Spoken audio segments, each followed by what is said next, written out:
Hello दोस्तों, आप सभी का स्वागत है मेरे चैनल अंकित स्टडी पॉइंट पर। ठीक है दोस्तों, तो आज हम लोग पढ़ेंगे इतिहास के बारे में।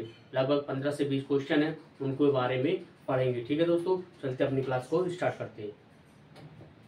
पहला क्वेश्चन है, कौन सिंधु घाटी सभ्यता का एक बंदरगाह शहर था? यानी कौन सा शहर ऐसा था जो बंदरगाह सिंधु घाटी के सभ्यता के किनारे पर बसा था? लोथल। लोथल कहाँ पड़ता है? गुजरात में पड़ता है।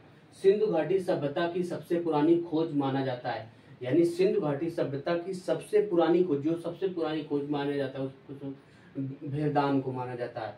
बाणभट्ट के द्वारा लिखित पुस्तक कौन सी है? बाणभट्ट के द्वारा लिखित पुस्तक कौन सी है? कादम्बरी और हर्षचरित है। मोहनजोदड़ो किस नदी के तट पर स्थित है? मोहनजोदड़ो जो सभ्यता थी वो किस नदी पर स्थित थी? सिंधु घाटी सभ्यता पर। और हड़प्पा सभ्यता पूछा जाए तो वो रावी नदी के किनारे पर स्थित थी। हड़प्पा सभ्यता पूछा जाए तो वो रावी नदी के किनारे स्थित थी।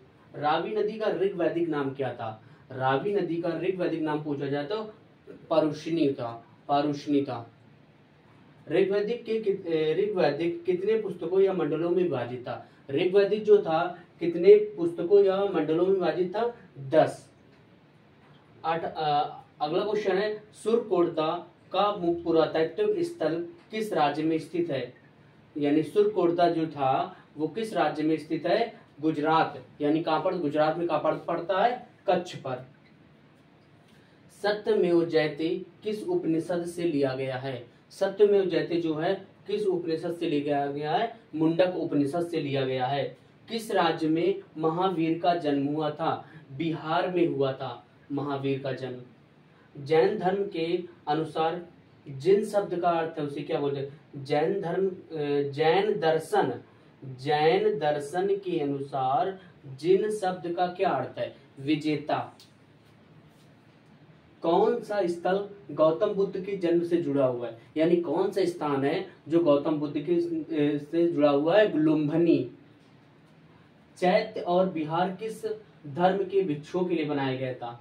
जो चैत्र और विहार किस धर्म के लोगों के लिए बनाया गया था? ये बौद्ध धर्म के लोगों के लिए बनाया गया था, बुद्धिज्म में।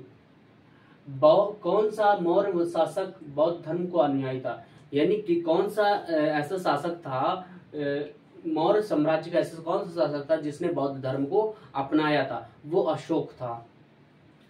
तृतीय बौद्ध संगीत का आयोजन किस शहर में हुआ था? यानी तीसरी बौद्ध संगीत का आयोजन कहाँ हुआ था? ये हुआ था पाटलिपुत्र में। अगर पूछा जाए तो पहला कहाँ पर हुआ था? राजगीर में। दूसरा कहाँ हुआ था? वैशाली में। चौथा कहाँ हुआ था? कुंडलवन में। ठीक है दोस्तों। और ये मध्य प्रदेश राज्य में खजुराहो के स्मारक, यानी मध्य प्रदेश में जो पड़ता है खजुराहो, उसको किस वंश के शासकों ने बनवाया था? ये बनवाया था चंदेल वंश के शासकों ने। जो मध्य प्रदेश में पड़ता है उसको चंदेल वंश के शासकों ने। आजाद शत्रु यानी हर्यक वंश का शासक का पुत्र था।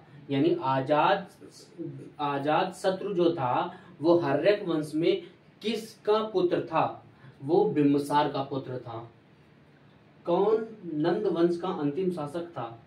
नंद वंश का अंतिम शासक कौन था? घनानंद था। कौन सा नंद वंश का अंतिम शासक था? घनानंद था। चौथी शताब्दी ईसा पूर्व से पहले मगध की राजधानी क्या थी? यानी चौथी शताब्दी से पहले मगध की राजधानी क्या थी? राजगीर थी। चालुक्य वंश का संस्थापक कौन था?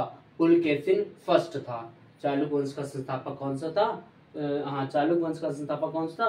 पुलकेशिन फर्स्ट था। ये तो दोस्तों इतिहास के छोटे से क्वेश्चन। अभी और अगले टॉपिक पर रहेंगे, अगले नेक्स्ट वीडियो पे आएंगे। ठीक है दोस्तों, तो वीडियो पसंद आए तो लाइक जरूर करें और शेयर करें और सब्सक्राइब करना ना भूलें। ठीक है दोस्तों, जय हिंद।